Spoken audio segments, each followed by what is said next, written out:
దాని తర్వాత నేను ఎప్పుడైతే డాన్స్ చేయడం మొదలెట్టానో సార్, నేను ఒక 11th, 12th ఆ టైంలో డాన్స్ చేయడం మొదలెట్టా. అవునా? నేను చిరంజీవి గారి పెద్ద ఫ్యాన్ అండి. సో చిన్నప్పటి నుంచి ఒక చిరంజీవి గారి డాన్స్ అంటే పిచ్చి. కానీ స్టార్ట్ చేయడం అనేది 10th, 11th క్లాస్‌లో అలా అంటే ఒక క్లాసులకు కాదు, యూట్యూబ్‌లో చూసి నేర్చుకోవడాలు ఉంటాయి కదా సార్, ఇన్‌స్పైర్ అయ్యి. అవునవును. సో అంటే అలా పర్టిక్యులర్‌గా ఎక్కడ డాన్స్ అనేది నేర్చుకోలేదు గానీ, నేర్చుకోలేదు. సో ఈ చూసి ఇన్‌స్పైర్ చేసుకోవటమే. అది స్టార్ట్ అయ్యి నేను కాలేజ్‌లో పెర్ఫార్మన్స్‌లు ఇవ్వడం మొదలెట్టాను సార్. హుహు. సో చిన్నప్పటి నుంచి సినిమా పిచ్చి ఉండేది. కానీ ఎప్పుడైతే డాన్స్ చేయడం మొదలెట్టానో నాకు ఆ అటెన్షన్ నచ్చింది. ఓకే. ఎప్పుడైతే స్టేజ్ మీద ఉండడం నచ్చింది, జనాల ముందు పెర్ఫార్మ్ చేయడం నచ్చింది. సో ఇవన్నీ కొంచెం కొంచెం ఇంక్రిమెంటల్‌గా పెరుగుతూ పోయి I wanted to try out acting. Okay. యాక్చువల్‌గా అయితే ఇంట్లో అంతా ఎప్పుడు మ్యూజిక్కే మ్యూజిక్ కదా! సార్. మ్యూజిక్ అమ్మంతా కూడా అదే కదా! ఆ వాతావరణం అవును సార్. ఉన్నప్పుడు ఆ! సో ఇటు యాక్టింగ్ సైడ్ ఆ ఇంట్రెస్ట్ కలగడం అనేది ఒక సార్. విశేషం అని చెప్పాలి. ఇంకోటంటే కొంచెం నేను ఇది కూడా ఆలోచించా. ఇంక అందరు సింగర్‌లు అయితే ఎలా ఫ్యామిలీలో. సింగర్ కొడుకు సింగర్ అవ్వాలా? అదే. అండ్ సో నేను అందుకని డాన్స్ మొదలెట్టా. అంటే మీ సిస్టర్‌కి అటువైపు ఇంట్రెస్ట్ ఉందా? సింగింగ్ నేర్చుకుంది సార్ సిస్టర్. కొంచెం హిందుస్థానీ ఒక 2, 3 ఇయర్స్ నేర్చుకుంది. కానీ తను ఎప్పుడు ప్రొఫెషనల్‌గా చేయాలి అని అనుకోలేదు. ఇండస్ట్రీకి రావాలి, లేకపోతే సింగింగ్ ద్వారా డబ్బులు సంపాదించాలని ఎప్పుడు అనుకోలేదు. నేను కూడా నాకు మ్యూజిక్ అంటే చాలా ఇష్టం. పాటలు పాడతారా? అంటే హాబీలా సార్. నేను గిటార్ వాయిస్తాను సార్. అవునా? గిటార్ వాయిస్తాను నేను. సో అది ఎప్పుడు నేను చాలా పర్సనల్‌గా ఉంచుకున్నాను, సింగింగ్ అండ్ గిటార్. ఓకే. అంటే నేను పాడుకోవడానికి, లేకపోతే నా ఫ్రెండ్స్‌తో పాడుకోవడానికి గానీ. కానీ ప్లేబ్యాక్ సింగింగ్ నాకు తెలిసి one of the toughest things sir. అంటే ప్రొఫెషనల్‌గా అనుకోలేదు. ప్రొఫెషనల్‌గా అనుకోలేదు. అండ్ నేను ఒకవేళ చిన్నప్పటి నుంచి సాధన చేస్తుంటే అప్పుడు మేబీ అయ్యేవాడినేమో ప్లేబ్యాక్ సింగర్. కానీ అది చిన్నప్పటి నుంచి ఉండాలి సార్ ఆ ట్రైనింగ్ అంటే. అంటే మామూలుగా అయితే అమ్మ మీ చేత పాడించడం ఇట్లాంటిది చేసేవాడు. ఇప్పుడు ఫోర్స్ చేయలేదు సార్. అంటే మమ్మీ ఏంటంటే నీకేం చేయాలని ఉందని అడిగేది. ఓకే. అండ్ మేము ఫ్రాంక్‌గా అప్పుడైతే నేను నాకు ఆడుకోవాలని ఉంది అని మాత్రం చెప్పేవాడిని. సో నన్ను ఎప్పుడు పుష్ చేయలేదు. ఈ క్లాసులకెళ్ళు, ఆ క్లాసులకెళ్ళు అనేది. నా అంతటా నేను, నాకు డాన్స్ ఇంట్రెస్ట్ కాబట్టి నేను స్టార్ట్ చేశాను. ఓకే. అండ్ అలా సినిమా పిచ్చి, డాన్స్ అటెన్షన్ నచ్చడం వల్ల యాక్టింగ్ మీద కూడా కొంచెం ఇంట్రెస్ట్ స్లోగా పెరుగుతూ పోయింది. ఓకే. సో మమ్మీతో ఫ్రాంక్‌గా మాట్లాడుకునేవాళ్ళం మేము ఇద్దరం. ఏ ఏజ్‌లో ఎంత ఎడ్యుకేషన్ కంప్లీట్ చేసిన తర్వాత దీనికి అటెంప్ట్ చేయొచ్చు. సో డిగ్రీ దాకా నేను చదువుకున్నాను. అంటే మీరు ఏ వయసులో ఉన్నప్పుడు తను మీకు సింగిల్ పేరెంట్‌గా అయ్యారు? ఏ వయసులో అది నేను 7th class. 7th class. 7th class. Okay. చెల్లెలు? చెల్లెలు నాకంటే 4 ఏళ్ళు చిన్న. సో మూడో క్లాస్. ఓకే. సో స్కూల్ టైంలో నేను ఒకసారి చెప్పా నేను యాక్టర్ అవుతా అంటే, అప్పుడు కాళ్ళు ఎరగొడతా అని చెప్పింది. ముందు చదువు ఫినిష్ చేయాలి. ఓకే. సో డిగ్రీ దాకా నేను చదివి డిగ్రీ తర్వాత ఎక్కడికో వెళ్దాం అనుకున్నా. కానీ కరోనా వల్ల ఇండియాలో ఉండాల్సి వచ్చింది. అప్పుడు నేను చాలా మందిని కలుస్తూ ఉన్నా. అంటే ఒక రైటర్స్ నుంచి, నా ఏజ్ గ్రూప్‌లో అస్పైరింగ్ డైరెక్టర్స్ నుంచి, ఓకే. మమ్మీకి తెలిసిన కొంతమంది కనెక్షన్స్, అలా కలుస్తూ శేఖర్ గారిని కలవడం అయింది. ఓకే. అప్పటి నుంచి అది చెప్పలేని అంటే ఎలా అయిందో చెప్పలేను సార్. అంటే సడన్‌గా అయిపోయిన. అమ్మేమన్నారు ఇట్లా నేను అంటే ఫస్ట్ తెలుసా అమ్మకి? ఇట్లా సార్? ఈ మీరు కథలు వింటున్నారు ఇట్లా కూర్చొని. అంటే ప్రతి స్టేజ్‌లో అమ్మకి నేను క్లారిటీ ఇస్తూనే ఉన్నాను నేను. ఓకే. ఎప్పటికప్పుడు అప్డేట్ చేస్తున్నారు. చేయాలి సార్. చేయాలి. ఎందుకంటే 25 ఇయర్స్ నుంచి ఆవిడ కూడా షాక్ లాగా ఉండకుండా అసలు లేకపోతే సడన్‌గా నేను సినిమా తీస్తున్నానంటే అది కుదరదు అంటుంది. అండ్ మమ్మీకి ఈ ఇండస్ట్రీ ఎంత కష్టమో తెలుసు. And being a dubbing artist, తను యాక్టర్స్ ఎలా ఉండాలి, యాక్టర్స్‌కి ఉండాల్సిన క్వాలిటీస్ ఏంటి, ఇవన్నీ కూడా ఆవిడకి బాగా తెలుసు. సో ఫస్ట్ నేను చేయాల్సింది ఏంటంటే అమ్మగారికి ఒక రకమైన కాన్ఫిడెన్స్ ఇవ్వాలి. నేను ఇండస్ట్రీకి కరెక్టా కాదా అని. అది ఎలా చేయాలని ఆలోచిస్తున్నప్పుడు నేను యాక్టింగ్ క్లాసులు తీసుకున్నా. ఒక రకమైన క్రాఫ్ట్ బిల్డ్ చేసుకోవాలని. స్క్రీన్ మీద న్యాచురల్‌గా కలపడానికి ఎలాంటి క్రాఫ్ట్ చేయాలి, అలానే నేను ఉత్తేజ్ గారి దగ్గర ట్రైన్ అయ్యాను మయూకా ఇన్స్టిట్యూట్‌లో. ఓకే. 2.5 months ఆయన దగ్గర. అండ్ జాయిన్ అయ్యే ముందు నాకు తెలుసు ఆయన ఎలాంటి ఆర్టిస్ట్. నాకు చాలా ఇష్టం ఉత్తేజ్ గారు. One of the most natural actors అనిపిస్తారు. అండ్ 2.5 monthsలో యాక్టింగ్ నేర్చుకోవచ్చా అని చాలా మంది అడిగారు. నేను అంటే అది 1 yearలో నేర్చుకునేది కాదు, 2 monthsలో నేర్చుకునేది కాదు, అది రోజు నేర్చుకుంటూనే ఉండేది. సెట్ మీదకి వెళ్ళిన తర్వాత కూడా ఎవ్రీ డే రోజుల్లోనే మనం నేర్చుకోవచ్చు. అవి మనకు వంట పడితే అది లోపల కొంత ఉండాలి. ఒక ఉండాలి. చిన్నప్పటి నుంచి అప్బ్రింగింగ్ కానీ, మనం తిరిగే ఎన్వైరన్మెంట్లో కానీ చాలా నేర్చుకుంటాం తెలియకుండా. సో అక్కడ పర్సన్ టు పర్సన్ డిఫరెంట్ వస్తుంది. 2 monthsలో ఎవరు నేర్చుకుంటున్నారు, 6 months. కానీ ఆ 2.5 monthsలో నాకు ఏదో మ్యాజిక్ అయింది అక్కడ ఉత్తేజ్ గారితో. నాకు చాలా క్లారిటీ వచ్చింది. అంటే ఒక రోల్లోకి ఎలా దిగాలి, నా ఓన్ ప్రాసెస్ ఎలా ఉంటుంది, మెమరీ అంటే డైలాగ్స్, ఒక మోనోలాగ్ వస్తుంది, దాని ట్రిక్ ఏంటి గుర్తుపెట్టుకోవడానికి అన్ని. ఇది చాలా హెల్ప్ అయ్యేది సార్. అంటే మన ఓన్ స్టైల్ కూడా ఎలా ఏర్పరచుకోవాలి ఇది కూడా దాంట్లో ఓన్ స్టైల్ అంటూ స్పెసిఫిక్గా కాదు సార్, కానీ ఫస్ట్ నాకే అనిపిస్తుంది ఆ రోల్ చూస్తే, ఆ రోల్ చదివిన తర్వాత నాకే అనిపిస్తుంది తర్వాత డైరెక్టర్ గారి విజన్ ఏంటి, ఓకే, ప్రొడ్యూసర్ గారు ఏమంటున్నారు. సో ఇవన్నీ తీసుకున్న తర్వాత అల్టిమేట్లీ ఆడియన్స్ దగ్గర ఎంత న్యాచురాలిటీ చూపించాలి. అవును, ప్రతి యాక్టర్కి ఒక డిఫరెంట్ ప్రాసెస్ ఉంటుంది సార్. అంటే అండ్ ఆ ప్రాసెస్ ఎక్స్ప్లెయిన్ చేయడం కూడా అంతే కష్టం అనిపిస్తుంది నాకు. ఎలా అంటే అది అయిపోద్ది అని అంటారు యాక్టర్స్ అయితే, కానీ అది మాత్రం చాలా హెల్ప్ చేసింది సార్ మయూకా ఇన్స్టిట్యూట్. అండ్ మయూకాలో మాకు నేర్పించేది అక్షరాలు తెలుగుతో నేర్పిస్తారు. ఓకే. సో నేను తెలుగు నేర్చుకున్నాను అఫ్ కోర్స్, 10 ఏళ్ళు సెకండ్ లాంగ్వేజ్గా నా తెలుగు ఉండింది. కానీ మధ్యలో కాలేజ్లో పెద్ద గ్యాప్ వస్తుంది కదా సార్, 5-6 years సడన్గా మీరు రాయరు తెలుగు. నేను సడన్గా ఈ అక్షరం ఏదో ఉండింది, అది ఏ ఒత్తు పెట్టాలి అని. కానీ మయూకా అందులో కూడా చాలా హెల్ప్ చేసింది. నేను తెలుగు ప్రాక్టీస్ చేశాను మళ్ళీ. ఎంత హెల్ప్ చేసిందంటే ఇప్పుడు నాకు వచ్చిన సర్కార్ నౌకరీ స్క్రిప్ట్ అంతా తెలుగులోనే రిటర్న్. అవునా, చదువుకున్నా. డైలాగ్ నుంచి అన్ని తెలుగులోనే రిటర్న్. ఓకే. అండ్ యా చాలా, అది కూడా చాలా హెల్ప్ అయింది. భాష మీద స్పష్టత అండ్ ప్రొనౌన్సియేషన్ ఇవన్నీ. పైగా అమ్మ తెలుగులో తెలుగు రాకపోతే బాగోదు. చిన్నప్పుడు అనుకునేవాడిని మాకు తెలుగు వచ్చి కదా, ఎందుకు నేర్చుకోవాలి మళ్ళీ కొత్త లాంగ్వేజ్ నేర్చుకుందాం.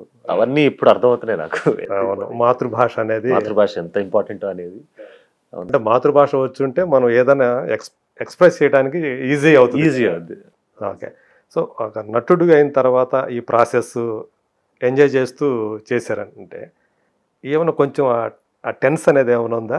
మనం ఇప్పుడు పరీక్ష ఉందా, రాసేసాము, రిజల్ట్ రాబోతుంది. ఇదంతా బ్యూటిఫుల్ ఫీల్డ్ అంటే సార్, ఫస్ట్ డే సెట్ ఒక రకమైన పరీక్ష, ఫస్ట్ టైం రాఘవేంద్ర రావు గారిని కలవడం ఒక పరీక్ష, డైరెక్టర్ ని ఇంప్రెస్ చేస్తున్నానా రోజు పరీక్ష. మైండ్ లో వచ్చేస్తుంటుంది మనకు తెలియకుండానే. మైండ్ లోకి తెలియకుండా ఎట్లా చేస్తున్నాం, ఆయన నిజంగా ఇంప్రెస్ అవుతున్నాడా లేదా. నేను ఒక 100 క్వశ్చన్లు అడిగేవాడిని డైరెక్టర్ గారిని, సార్ పక్కా చెప్పండి ఇది కరెక్టేనా, ఈ షాట్ ఓకేనా, మళ్ళీ కావాలంటే చేస్తాను, నేను మళ్ళీ చేస్తాను, ఇది జరుగుతా ఉంటుంది. మీరైతే కాంప్రమైజ్ అవ్వదు. ఎందుకంటే ఇనీషియల్ ఫేజ్ లో నాకే డౌట్లు ఉంటాయి చాలా, నేను ఎలా చేస్తున్నా అనేది. నేను ఎప్పుడు స్క్రీన్ మీద నన్ను నేను చూసుకోలేదు ఎలా చేస్తున్నానని. ఇప్పుడు జరగబోతుంది అది. ఇదొక పరీక్ష, మళ్ళీ రిలీజ్. డబ్బింగ్ చెప్పేటప్పుడు డబ్బింగ్ ఒక పరీక్ష. అమ్మో, డబ్బింగ్ అయితే నేను ఫస్ట్ మమ్మీ దగ్గరికి వెళ్ళి ఇలా దండం పెట్టి, ఎలా చెప్తారు డబ్బింగ్ మీరు అని. కరెక్ట్ గా సింక్, దానికి సింక్ అయ్యేటట్టు టైమింగ్ ఒకటి. అండ్ మనం అనుకుంటాం సార్, ఇప్పుడు మనం ఇలా మాట్లాడుకుంటే ఇక్కడ సీన్ నడుస్తూ ఉంటే ఇక్కడ ఒక రకమైన వాల్యూమ్ ఉంటుంది నా వాయిస్ లో. సడన్ గా 4 గోడల మధ్యకి వెళ్తే ఆ వాయిస్ మళ్ళీ అలాగే ఎలా వస్తుంది అనే డౌట్, ఆ ఇమోషన్ అలాగే ఎలా పండుతుంది అనే డౌట్. అందరూ ఎలా చెప్తారు అసలు, ఎలా చెప్తారు, ఇవన్నీ చేసేదాకా అర్థం కాదు. అంటే డబ్బింగ్ ఆర్టిస్ట్ అంటే ఒక ప్రొఫెషనల్ గా చెప్పేసుకుంటా పోతారు, కానీ వాళ్ళు అక్కడ చెప్పాలి, షార్ట్ లో చెప్పాలి, ఇక్కడ మళ్ళీ డబ్బింగ్ అప్పుడు కరెక్ట్ గా దానికి ఆ టైమింగ్ తోటే చెప్పాలి. అదే ఎమోషన్ పండాలి, అదే ఎక్సైట్మెంట్ ఉండాలి. ఒక ఎక్సైట్మెంట్ సీన్ అంటే, ఏడుపు సీన్ అయితే అదే. So you're acting twice basically, 2 సార్లు యాక్టింగ్ చేయాల్సిందే. డబ్బింగ్ చెప్పడం చేయాల్సిందే. సో ప్రతి దగ్గర ఒక పరీక్ష ఉంది. సో మనల్ని మనం ఛాలెంజ్ చేసుకుంటూ పోవాలి. That is the beauty of the industry అనిపిస్తుంది నాకు. సో అది కొంచెం టఫ్ అనిపించిందా డబ్బింగ్ చెప్పేటప్పుడు? అయితే ఒప్పుకుంటా సార్, టఫ్. ఎన్ని రోజులు పట్టింది మీకు? నేను 1 week లో చెప్పేసాను సార్. 1 week. ఓకే. ఫస్ట్ రోజు ఎన్ని సీన్లు ఉంటాయి మీ మీద? అంటే కౌంట్ తెలియదు సార్ ఎగ్జాక్ట్ గా. 70+ అనుకుందాము సినిమా మొత్తం మీద. 70-80 మధ్యలో మామూలుగా ఉంటాయి. 70-80 అంటే నాది ఒక 50 అయితే ఉంటాయి సార్ ఈజీగా. అంటే ఎందుకంటే అంటే ఆ 50 scenes ని 7 days లో చెప్పేశారు. 7 days 8 days. ఓకే. కానీ కష్టం సార్, కష్టం. కానీ చాలా ఎంజాయ్ చేశాను డబ్బింగ్ కూడా. అండ్ కొంతమంది తెలుగు వచ్చినా కూడా డబ్బింగ్ కి ఆర్టిస్టులకి వదిలేసేది అందు గురించి. కానీ అక్కడ కూడా హీరోయిన్ గారు మెచ్చుకోవాలి సార్, ఎందుకంటే హీరోయిన్ తెలుగు అమ్మాయి కాదు. అంటే పుట్టి పెరిగింది ఇక్కడే అయినా వాళ్ళ ఫ్యామిలీ అంతా తమిళ్. ఓకే. కానీ తను తెలుగు నేర్చుకుని తను రాస్తుంది, చదువుతుంది, డబ్బింగ్ కూడా తనే చెప్పారు. నాకు భాష తెలిసి ఎన్ని కష్టాలు పడుతున్నాను నేను. ఆవిడ కాకపోయినా కానీ really appreciate her. Mother tongue Tamil అయినా కూడా మదర్ టంగ్ తమిళ అయినా డబ్బింగ్ కూడా ఎంత. అండ్ మళ్ళీ ఇందులో ఒక తెలంగాణ యాస ఉంది సార్, ఓకే, నార్మల్ తెలుగు కాదు. తెలంగాణ ఒక చిన్న యాక్సెంట్ టచ్ ఉంది, అది కూడా అప్లై చేసి డబ్బింగ్ చెప్పడం అనేది భాష తెలియనప్పుడు చాలా కష్టమైన పని. చాలా అప్రిషియేట్ చేయాలి.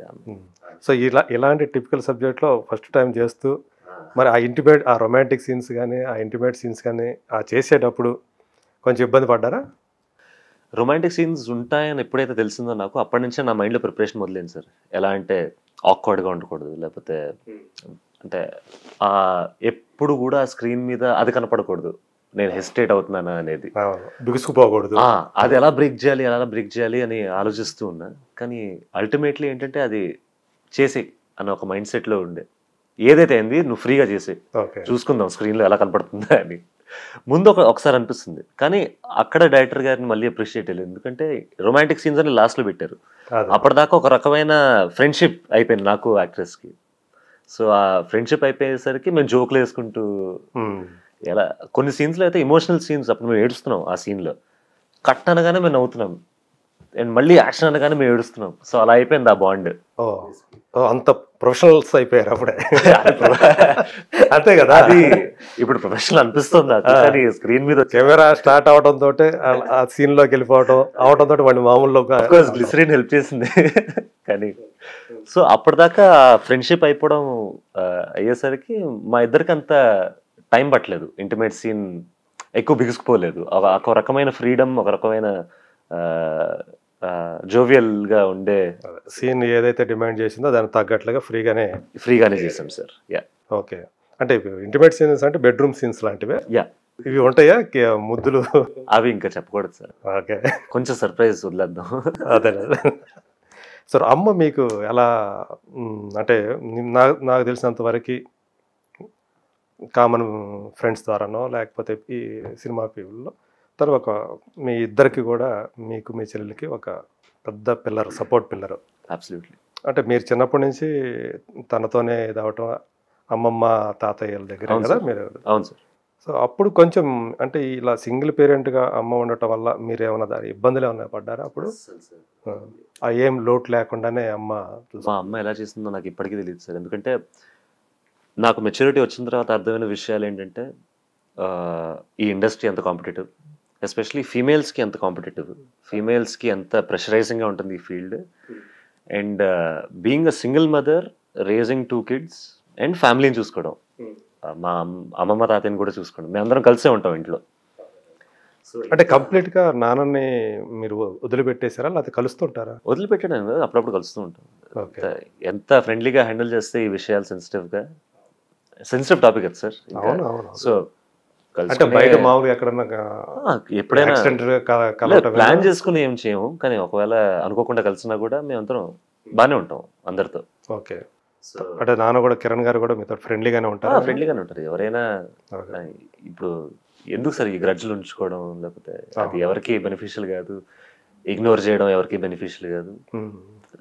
మూవ్ ఆన్ అవుతూనే ఉండాలి. ఇంకా అవి మైండ్లో ఉంటాయి, అఫ్ కోర్స్ నా మైండ్లో ఉంటాయి, నా చెల్లి మైండ్లో ఉంటుంది. కానీ వాస్తవాన్ని అంగీకరించాలి కదా. అంగీకరించాలి. ఎందుకంటే ఇంకో బ్రిలియంట్ థింగ్, మా మదర్ ఎలా చేస్తారో తెలియదు కానీ మాకు ఎప్పుడు ఆ ఫీలింగ్ కలగలేదు సార్. అంటే ఒక పర్సన్ మిస్ అవుతున్నారు ఫ్యామిలీ నుంచి, లేకపోతే ఒక రకమైన సపోర్ట్ సిస్టమ్ లేదా మాకు అనే ఫీలింగ్ ఎప్పుడు కలగలేదు మాకు. అలాంటి హార్డ్ వర్క్ చేస్తూ అంతే హార్డ్ వర్క్ ఫ్యామిలీ మీద పెట్టారు మమ్మీ. ఓకే. మీకోసం ఆ టైం కేటాయించేవాళ్ళు? అస్సలు ఎప్పుడు అనిపించలేదు అంటే మమ్మీ మాతో ఉండట్లేదా, మమ్మీ అసలు వదిలేసి తిరుగుతుందా. చాలా షోస్ చేశారు. అవును. అయినా కానీ ఆ ఫీల్, ఫారెన్కి వెళ్ళేవాళ్ళు కదా, యుఎస్కి వెళ్ళేవాళ్ళు, కాన్సర్ట్స్, నాటా తానా అన్ని అసలు చేస్తూనే ఉన్నా కూడా. అప్పుడు ఇక్కడ ఎవరు మిమ్మల్ని? అమ్మమ్మ తాతయ్య చాలా బాగా చూసుకునేవాళ్ళు, ఇప్పుడు కూడా చూసుకుంటారు. ఓకే. అండ్ ఎప్పుడు ఆ ఫీలింగ్ కలగలేదు. సో దానికి I'm always grateful, I'm blessed to be a son. And అంతే సపోర్ట్ నేను ఇద్దాం అనుకుంటున్నా ఇప్పటి నుంచి. నా పని నేను చేస్తూ, నా క్రాఫ్ట్ పెంచుకుంటూ. సో అమ్మని సంతోష పెట్టాలనే మీరు, అమ్మ ఏదైతే, నా ఫస్ట్ గోల్ అది సార్. ఫస్ట్ గోల్ అదే, అమ్మని సంతోష పెట్టడం, అమ్మకి ఒక రకమైన కాన్ఫిడెన్స్ ఇవ్వడం నేను మంచి నటుండని. అండ్ అందరితో ఇంకోటి, అమ్మ ఇప్పటిదాకా ఇండస్ట్రీలో ఉన్న ఇంకో కారణం కూడా ఆవిడ మిగతా వాళ్ళతో ఎలా ఉంటారు, ఒక రకమైన రెస్పెక్ట్ ఎలా ఇస్తుందో అమ్మ అందరికీ, అంతే రెస్పెక్ట్ నాకు కూడా ఇద్దామని అందరికీ. అండ్ అందరితో బాగుండాలి, అందరితో సరదాగా ఉండాలి. అంటే తను ఏదైతే తీసుకుందో జీవితంలో రామకృష్ణ గారితో కలిసి జీవించాలని, దానికోసం కూడా చాలా స్ట్రగుల్ అయ్యారు కదా. వద్దా అంటే మీ గురించి, మీరంటే చిన్నపిల్లలు కాదు ఇప్పుడు. అవును. ఇద్దరు కూడా ఒక మెచ్యూరిటీ వచ్చిన వాళ్ళే. సో అర్థం చేసుకోగల ఇది ఉంది. సో ఫస్ట్ మీ సైడ్ నుంచి గ్రీన్ సిగ్నల్ వచ్చిన తర్వాతే తను కూడా ఒప్పుకున్నారని చెప్పి పాపం చాలా భయపడింది సార్ అమ్మ. నేను సొసైటీ ఎలా చూస్తుంది? ఆ సొసైటీలో అంటే సొసైటీ కంటే అమ్మకి ఇంపార్టెంట్ ఏంటంటే నేను శ్రేయ, నా చెల్లెలు శ్రేయ ఎలా మీరు మీరు ఎలా తీసుకుంటారనేది ఫస్ట్ అమ్మకు వచ్చే ఆలోచన కదా. ఆలోచన అది ఫస్ట్ భయపడతారు కదా సార్. భయపడతారు, అవును. ఎందుకంటే ఇవన్నీ చాలా సెన్సిటివ్ టాపిక్స్ అండ్ కరెక్ట్ కదా. పిల్లలకి ఎక్కువ అంటే రాకూడని టాపిక్స్, అంటే ఎలా చెప్ప ప్రతి ఫ్యామిలీలో అవ్వదు ఇది. అవదు అవదు అవదు. మనం ఒక సినిమా స్వాతి అనే సినిమా చూసినప్పుడు అమ్మకి కూతురు మళ్ళీ పెళ్లి చేయటం అనేది చూసినప్పుడు అది రెవల్యూషన్ అది టైంలో. అండ్ ఎప్పుడు అనుకోము సార్ ఇది, కానీ దాన్ని యాక్సెప్ట్ చేశారు జనం. ఓ నిజమే కదా, సో అమ్మ కోసం. Because they deserve that. ఆ రకమైన హ్యాపీనెస్ దే డిజర్వ్, ఆ రకమైన సపోర్ట్ సిస్టమ్ కావాలి. అది జస్ట్ ఫైనాన్షియల్ అని కాదు సార్. ఒక మనతో ఒక పార్ట్నర్ ఉన్నాడు, సంతోషంలో ఉన్నప్పుడు ఒక పార్ట్నర్ ఉండాలి, బాధలో ఒక తోడు, at the end of the day ఒక తోడు. నాకు మా చెల్లికి ఆ సింపుల్ రీజన్ చాలు, ఆ తోడు కావాలి. సో మీకంటే మీరు రేపు పెళ్ళైన తర్వాత మీకు ఒక ఫ్యామిలీ వస్తుంది, మీ చెల్లికి ఇంకో ఫ్యామిలీ వస్తుంది. మరి అమ్మకి తోడు ఇప్పుడు అలా అని కాదు, మేము పెళ్లి అయిపోయిన తర్వాత అమ్మను వదిలేసి మామూలుగా చెప్పు, కానీ ఎవరికైనా ఏ మనిషికైనా ఆ తోడు అనేది ముఖ్యం. ఎలా వేళల్లో ఉండవు కదా. సో నన్ను మా చెల్లెని పెద్ద కన్విన్స్ చేయాల్సిన అవసరం లేదు. అక్కడ మాకు ఓన్లీ థింగ్ ఏంటంటే, అంటే మిమ్మల్ని కన్విన్స్ చేసింది అమ్మ రామకృష్ణ గారా? ఎవరు కన్విన్స్ చేయలేదు సార్ యాక్చువల్లీ మమ్మల్ని. ఎందుకంటే నాకు చెల్లికి ఫైనల్లీ